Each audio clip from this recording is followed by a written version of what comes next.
This podcast is for entertainment and informational purposes only. The views expressed by the hosts are their own and should not be construed as definitive or factual. Listeners are encouraged to conduct their own research and form their own conclusions.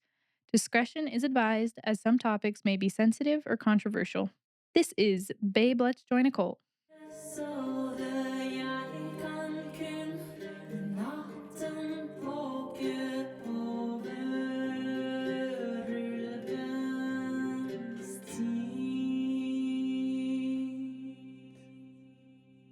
Hey guys, welcome back to another episode of Babe, Let's Join a Cult.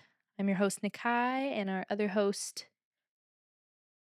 Babe, Blake. Blake's He- eating chocolate. He's distracted. As per usual, Blake is eating something on the podcast. Blake's just like here to be here. I'm a warm body. We'll just give you snacks and let you do your thing. Moral support. Anyway, any updates, babe? Pottery, and more pottery. Yep. Just like 3 weeks ago, when our last episode came out. Yeah. So it's full on. Pottery Studio is full on. It's going. So order your pottery today. Getting orders, getting online orders, getting wholesale orders. Yeah, it's been pretty awesome.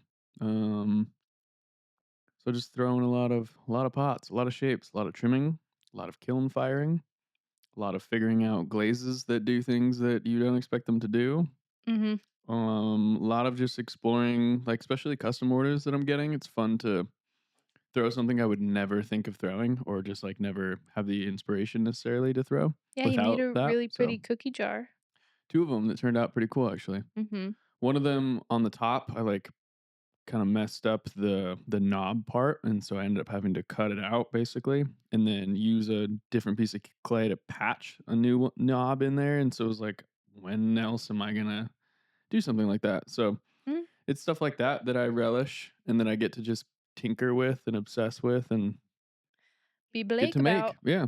And then I was thinking about it today. I was like, that's the beauty of handcrafted. Like the craftsmanship behind it is like such a special thing to be making and to be creating for somebody else.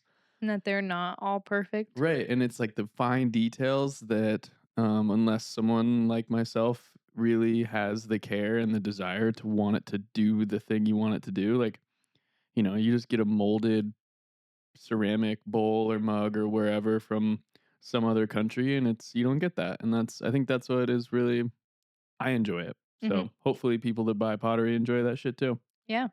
Still, like I said in the past couple episodes, if you haven't checked it out, check out keyandkiln.com. Please do. Just take a look at Blake's pottery. I know I had a couple customers asking about it at work, but that's where you can find it. Can do. New items drop usually once a week. Yeah. I'm still figuring out a schedule for all that, but depending on if the kiln fucking blows something up or not. If the kiln works, if we don't break all the things.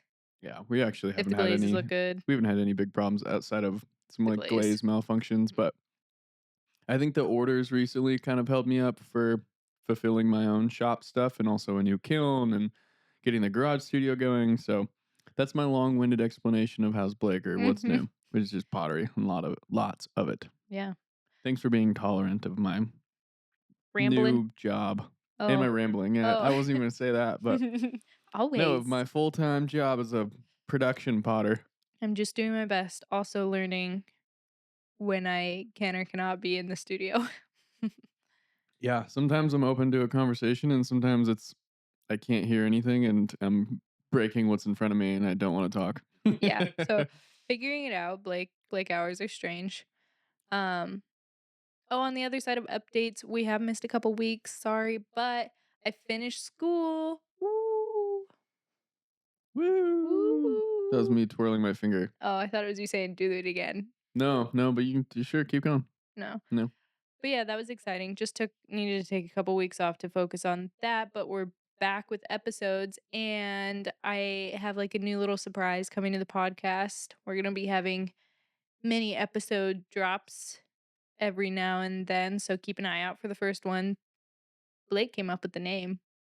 Talk culty to me. Talk culty to me. Mini episodes where we step aside from the cult cases just to look at one specific element within them.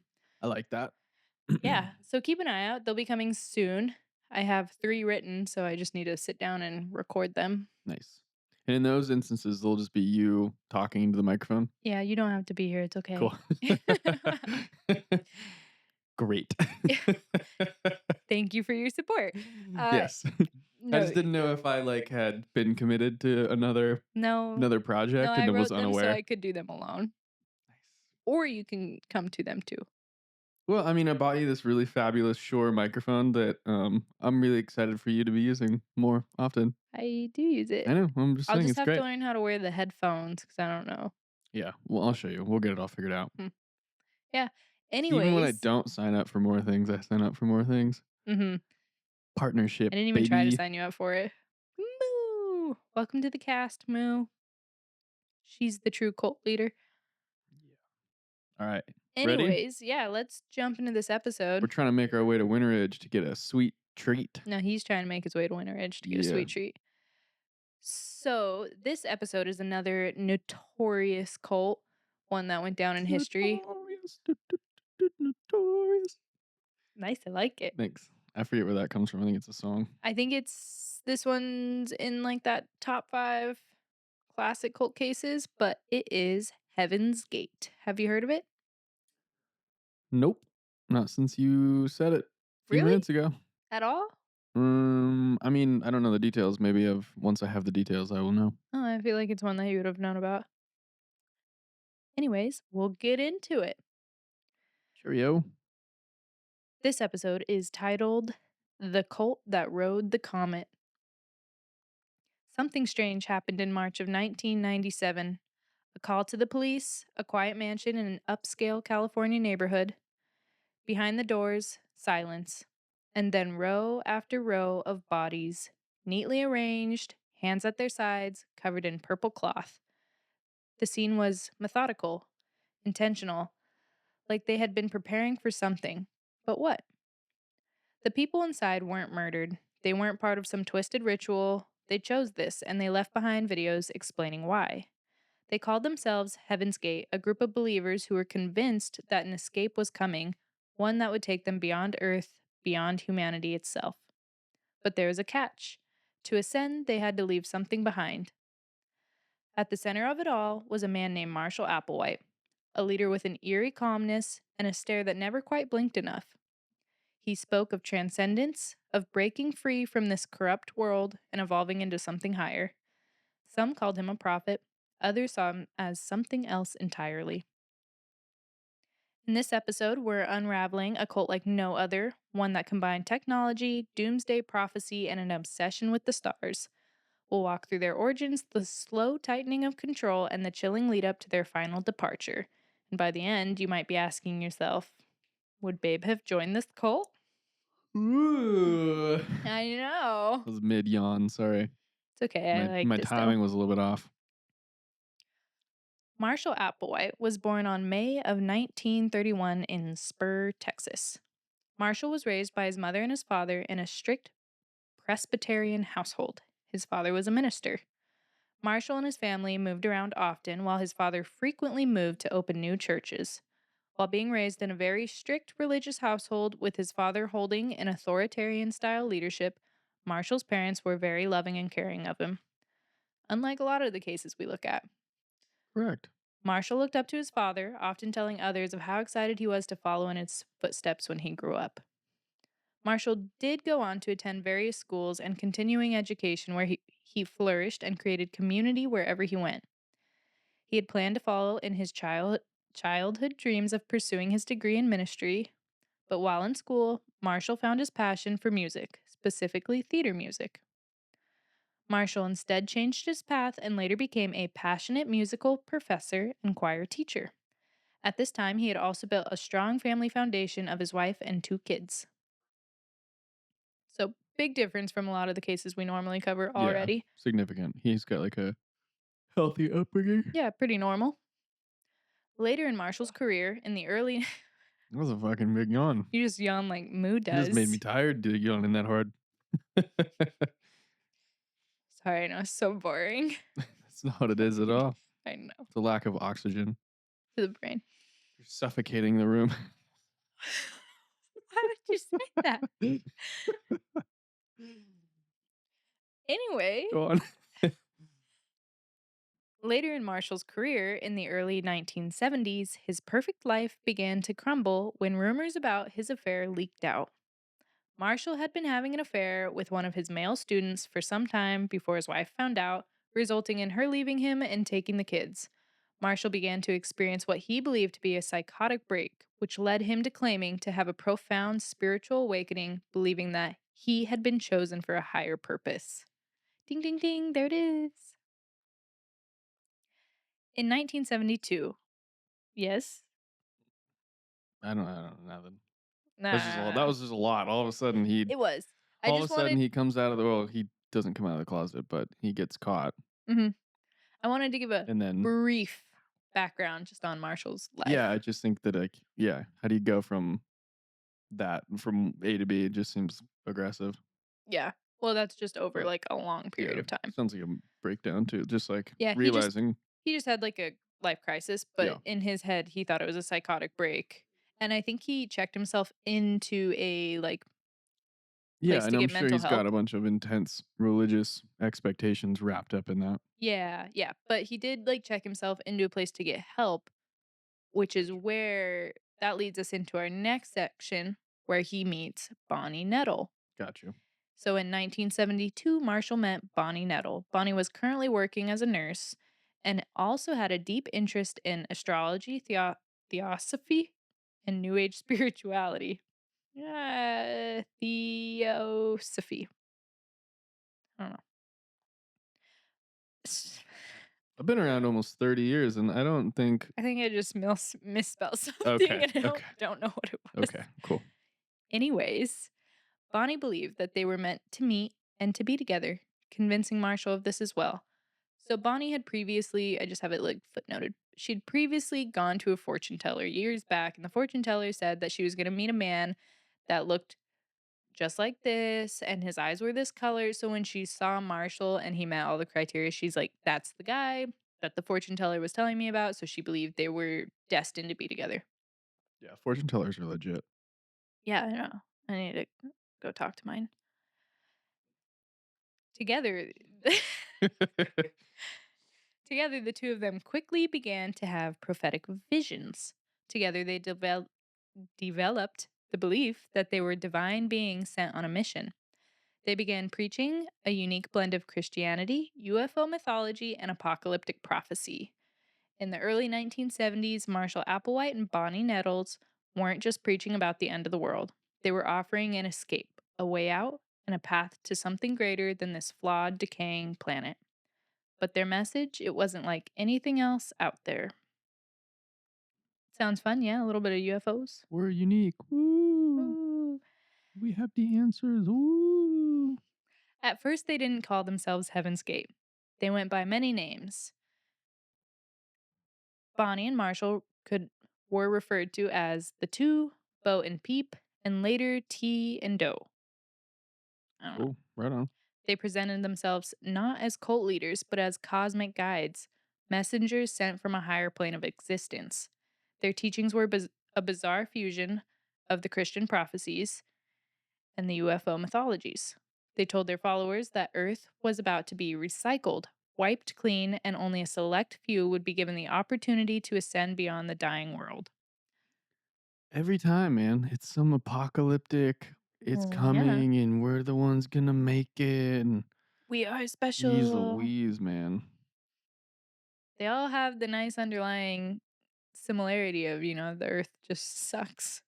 Yeah, but I mean, it's just funny that people. I don't know.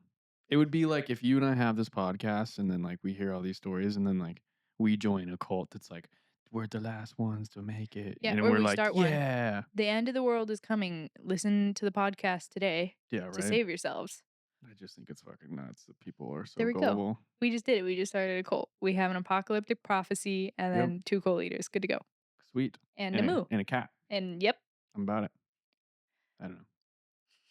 I just feel like I wish that more cults were unique.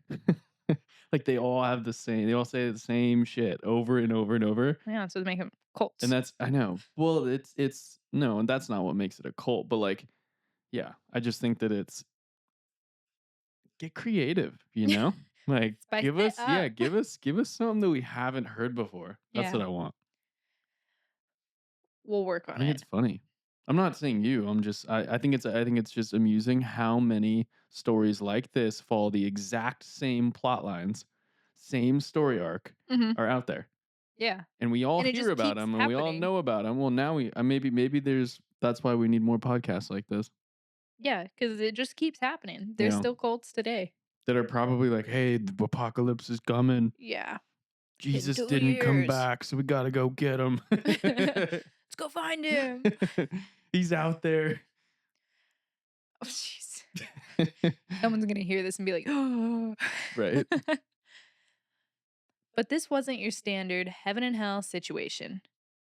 They weren't talking about spiritual enlightenment in some afterlife. No, they believed in literal evacuation of physical departure, one that would take them far beyond Earth. The idea was simple: human bodies, just temporary containers, vehicles, as they called them. The real essence of the person was their soul, and that's what mattered.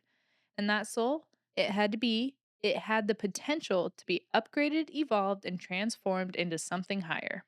But there was a catch. To ascend, you had to let go of everything that made you human: family, possessions, emotions, and even your own identity. There was no room for ego, no room for individuality, and that's why followers adopted new names, all cut their hair short to the same exact haircut, and dressed identically. When joining, the group members abandoned families, belongings, and any money that would have been donated to the group. Cool, cool.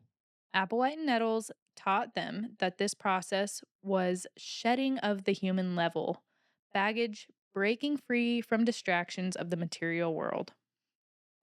And if you ever wanted to join their well, and if you ever wanted to join their mission, you had to be willing to abandon everything. By the mid 1970s, their message had begun to gain traction. They traveled across the country, holding meetings in small towns and college campuses, drawing in those who felt lost, delusioned, or just eager for something more. Some people left everything behind on the spot, the families and the careers and their entire lives to follow Bo and Peep into the unknown. I want to talk to them. Like, how? On the spot. They're like, They did what do you say to people? I can't even like they get did really good. I can't persuade somebody to like I don't know. Well, But I don't think I have this written in here, but so talk about being a good salesman. My god. that's what made me think of this and how I don't think I wrote it in here. When researching, I found out that Marshall, like, he was just kind of the presence, like the stage presence. He was charismatic, he drew people in, people really liked to hear him talk, he was good at presenting things. But then Bonnie was really good at like coming up with ideas and also the like the not the internet, but like marketing. So she would like make all the posters and make all the flyers for them and like Hmm, make like the group meeting things. Like she kind of designed and was like the brains, whereas he was just like the pretty face that was like presenting it all. that's cool. Yeah, but she like marketed it, flyered towns and wherever they went and stuff. Yeah. Right on.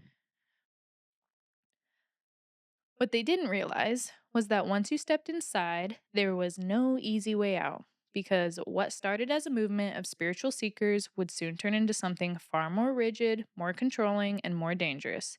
The teachings would evolve, the rules would tighten, and the promises of salvation would come with a price that none of them could have imagined. And by the time they realized this, they were in the journey and it was already too late. By the late 1970s, Heaven's Gate had evolved from a loosely connected group of spiritual seekers into a full fledged movement. It wasn't just about finding enlightenment anymore, it was about the discipline, devotion, and the absolute obedience to Marshall and Bonnie. At first, the group functioned almost like an alternative commune. They moved from place to place, camping in remote areas, living off donations, and following a strict lifestyle. No alcohol, no drugs, no sex. Personal attachments were discouraged. Every aspect of life was micromanaged. And yet, for those inside, there was a sense of purpose.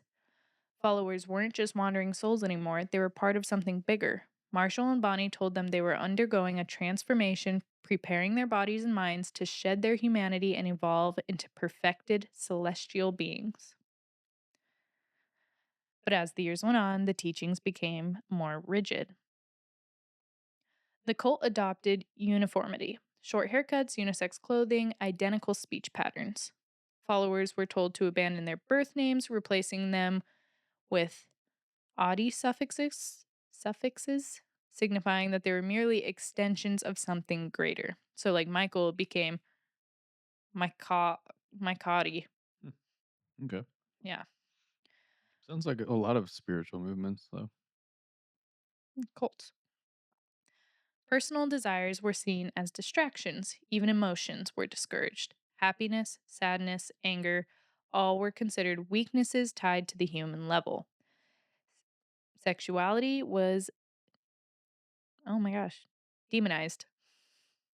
Demonized. Marshall struggled with his own repressions and desires, preached that true transcendence required absolute celibacy. This growing level of control isolated the group further from the outside world. They no longer moved freely or spoke to family members. They had become a closed system completely dependent on Applewhite and Nettles for their world view. Hmm, yeah. But then, in 1985, something happened that Applewhite would have never prepared for. For over a decade, Marshall and Bonnie had preached about their transformation, and it would be a physical one, that their bodies would be taken up into the higher dimension. They weren't supposed to die. They were supposed to leave Earth in their earthly forms, ascend into a spaceship, and continue their existence on a cosmic plane. But when Bonnie was diagnosed with cancer, that belief was put to the test. Bonnie grew sick over time, even losing her eye to cancer, but her condition was kept a secret from most of the group. Even as she deteriorated, Marshall refused to acknowledge that anything was wrong. He told his followers that doctors didn't understand her body and that she was different. She wasn't meant to die like other humans. Then, in 1985, she died. This was a crisis of faith, not just for the group, but for Marshall himself. If their bodies were meant to be taken into the next level, why had Bonnie's died just like an ordinary person?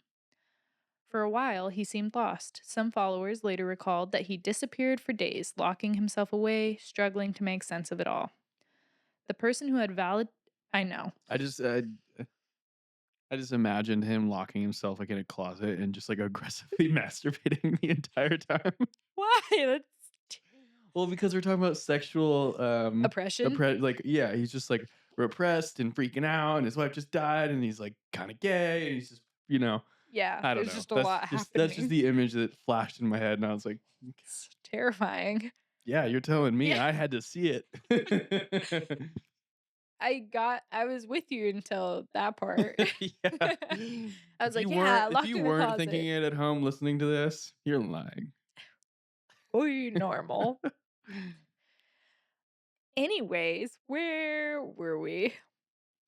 The person who had validated his entire belief system, the only one who shared his cosmic visions, was gone.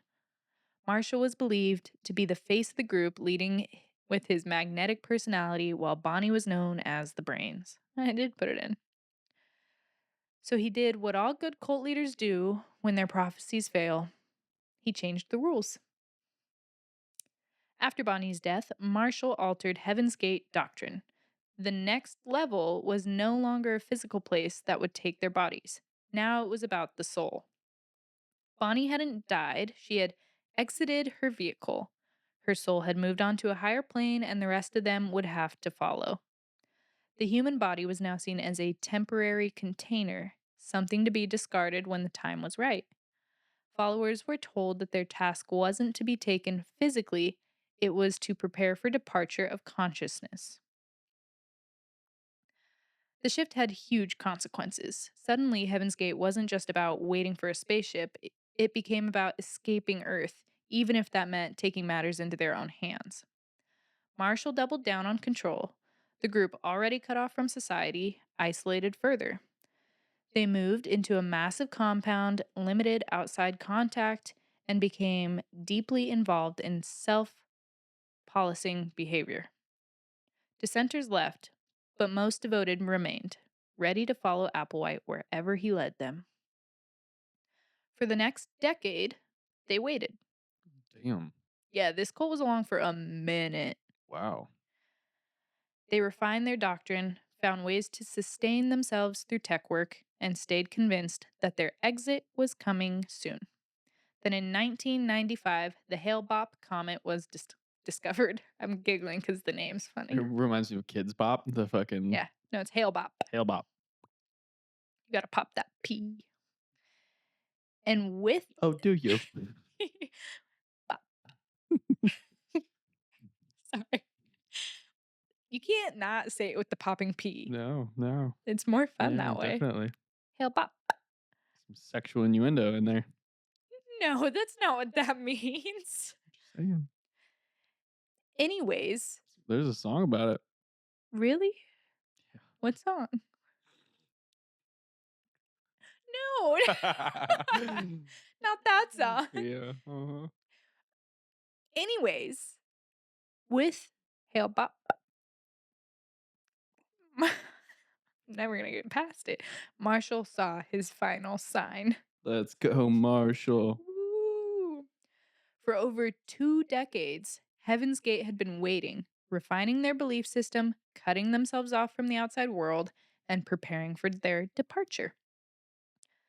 The group had become an insular, highly controlled unit, with Marshall as their unquestioned leader. Stop popping peas over there A or reading podcasts. full-time gig. Popping peas and throwing bowls. Yeah. But as the years what? Nothing. As the years dragged on, something was missing. They had preached that an extraterrestrial craft would come to take them to the next level, but no spaceship had arrived. No sign had come, and Applewhite knew that faith, no matter how deep, needed validation. He needed something tangible, something that he could point to as proof that their time was near. Then, in 1995, astronomers discovered a new celestial body deep in space, the Hale-Bopp Comet, which we're talking about. For most of the world, it was just another cosmic event, one of the brightest and most visible comets in modern history, expected to make its closest path to Earth in the early 1997. But for Applewhite, it was the sign that they had been waiting for. And as the conspiracy theories swirled around the internet, one caught his attention. A 1996 radio broadcast claimed that a mysterious object, a possible spacecraft, was traveling in Hale-Bopp's shadow. Some believed it was being covered up by NASA. There was no evidence, no credible astronomer supporting the claim, but Applewhite didn't need proof. He had a prophecy to fulfill. Me either. I believe it.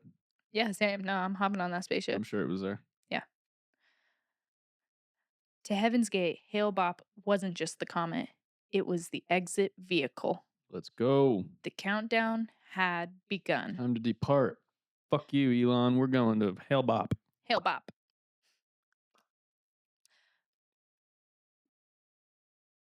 With their babe.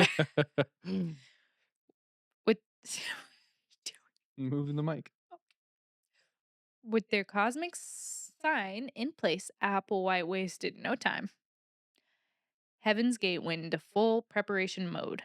Members recorded final testimonials explaining why they were leaving Earth. In these videos, they didn't seem scared or hesitant.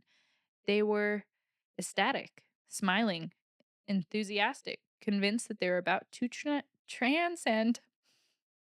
They purchased A mansion in Rancho Santa Fe, California, a luxurious 9,000 square foot estate where they would stage their final act. Where the fuck is homeboy getting all this money? Donations, baby.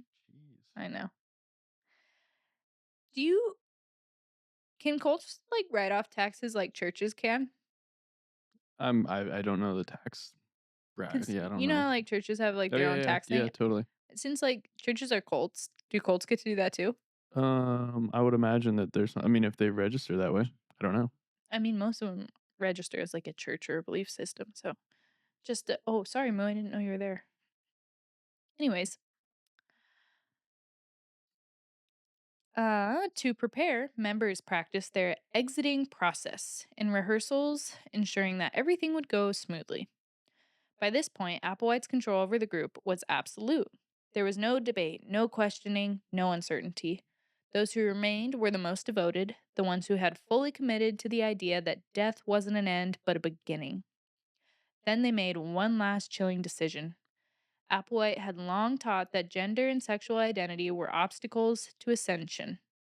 Now he took that idea to the extreme. Several male members, including Applewhite himself, underwent voluntary castration. Yeah, the process was carried out by a former nurse in the group, and by all accounts, it was brutal. Some members had to be rushed to the hospital due to complications. But to them, it was worth it. They were shedding their earthly selves, preparing for the ultimate transition. Wouldn't you do it? No. No, babe looks terrified. Just keep petting Moo. Is castration where you cut balls off or the whole package? Mm, I think I it's think it's just your just one of the balls. balls. I think it's just your I balls. think it's just the balls too. Right? Because you like castrate like cows. That's I'm crazy. 98% sure it's just the balls. Um, This reminds me of like the story of the Buddha. One of the aesthetics, I believe, is what they're called. It's mhm, like a type of, I don't know, like Eastern sect, like religious sect almost, mhm, where they do things very intensely and they don't eat and they don't sleep and they just like take everything to an extreme with a similar ideology around it of like separating yourself from your physical body to ascend. mhm. Um, it reminds me of that. They don't. I don't think they're castrating themselves, No, but isn't that the one where they bury themselves in a box to get mummified? the fuck are you talking about? It's another religious Never practice. heard that one. Oh, that one's good. There are people that like lock themselves in caves for 10 years and just meditate every day. I could see you doing that. I could do that I bet you could do for that. like a week, Yeah, yeah, you could do it. 10 years. There's people that go to weird I've 10-day I've silent I retreats. do that. I know. I have too many pots to make. Yeah, too many pots and too many thoughts for that. Thoughts as in your head's always not like thoughts. You know? No. Oh, Go on. okay. And then the final steps. They ordered their departure uniforms, which were black Nike Decade sneakers, matching black tracksuits, and patches on their sleeves that read Heaven's Gate Away Team.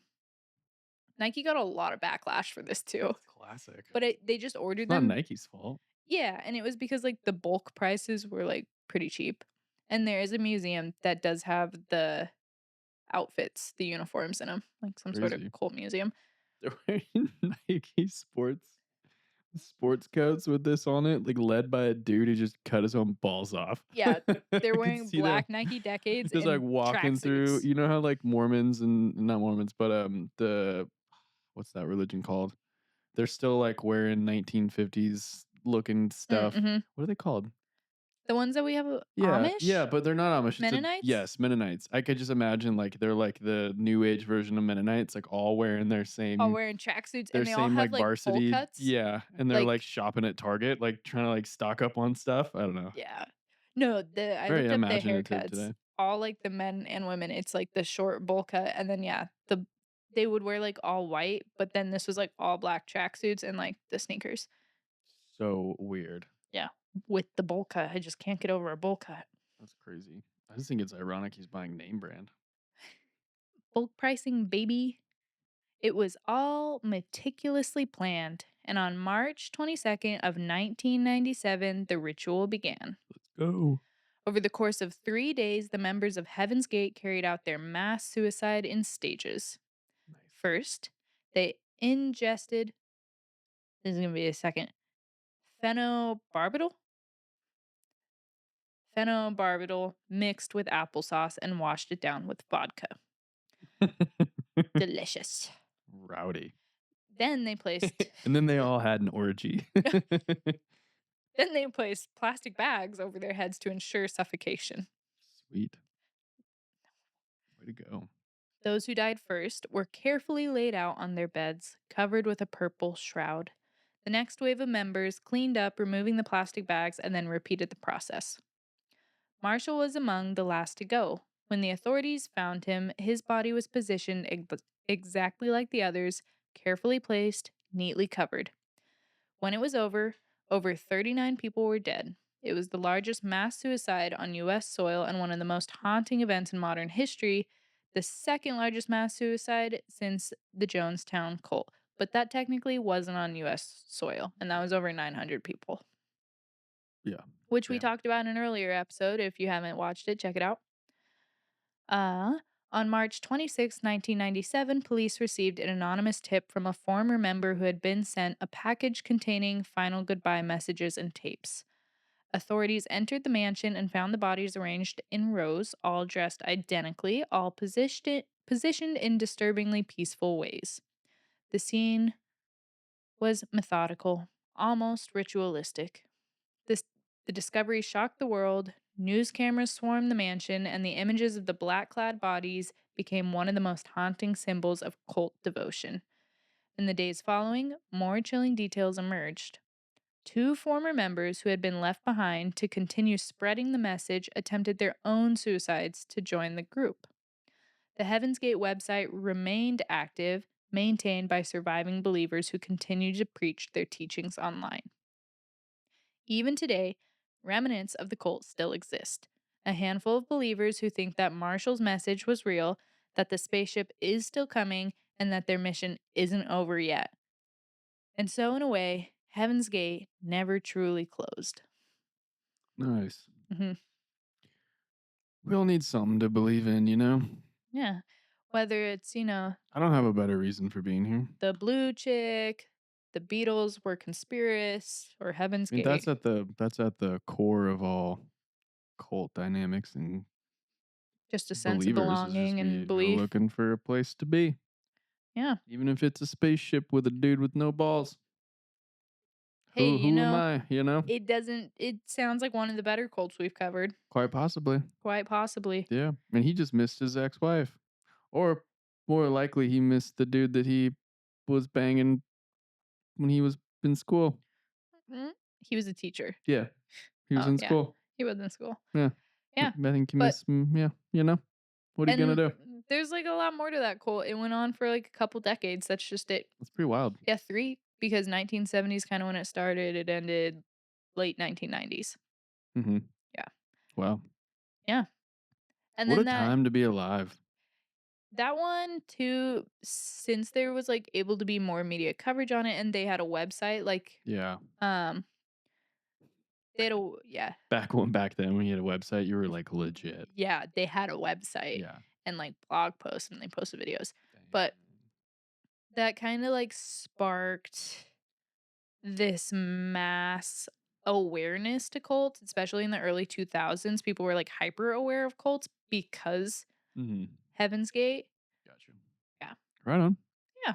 But yeah, anyways, babe, No. no, let me ask the Okay, question. ask the question. Oh, Yeah, jeez. moo. Getting comfy. All right. You're Hit me with the so question so we can cute. go to Winterage. Anyways, babe, is this a cult that you would have joined? No. Why I don't not? think so. There's spaceships and I Comet, don't know. Hale-Bopp. It's the fucking bowl cuts for me. Yeah, I know I that can't really do lost that. me too. Yeah, I can't do that. No And bowl like all cuts. wearing the same thing and like the denial of bodily needs. I don't know. I'm just kind of like, One bodily need. yeah. No, they denied all sorts, I'm sure. Yeah. I don't know. I just think it's weird. I like sex too You're much. you're too emotional too.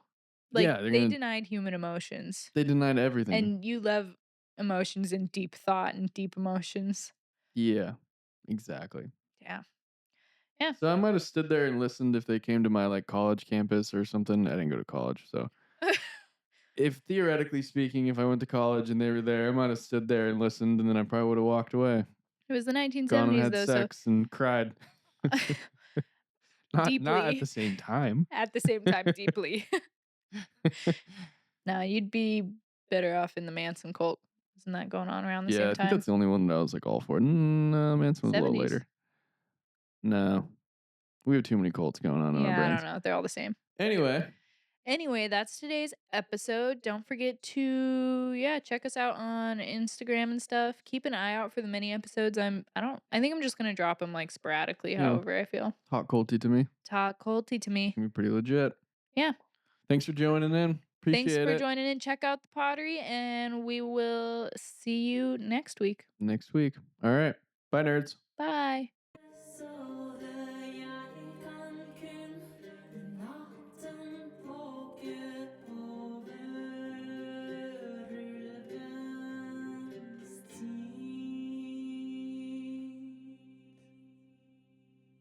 This episode of Babe Let's Join a Cult is sponsored by Tea Tree House Teas, and let me tell you, we've been obsessed. I've been drinking their Vita Long Chai lately, and it's perfect for the season. The Lung Love blend is on deck as cold season kicks in. Tea Tree House makes these unique botanical blends that are gorgeous from start to finish with some serious magic, like their butterfly infusion that turns blue and sparkles. Plus, every tea is ethically sourced, sustainably grown, and packaged in reusable, compostable containers so that you feel good with every sip. And get this, with each purchase, they plant a tree to help protect endangered plants. It's like a small little ritual with a big impact. You can get yours at teatreehouse.com and use our code BabeLet'sJoinACult for 10% off. That's BabeLet'sJoinACult at teatreehouse.com. And trust me, you'll find your new favorite tea so you can be drinking the tea and not the Kool-Aid.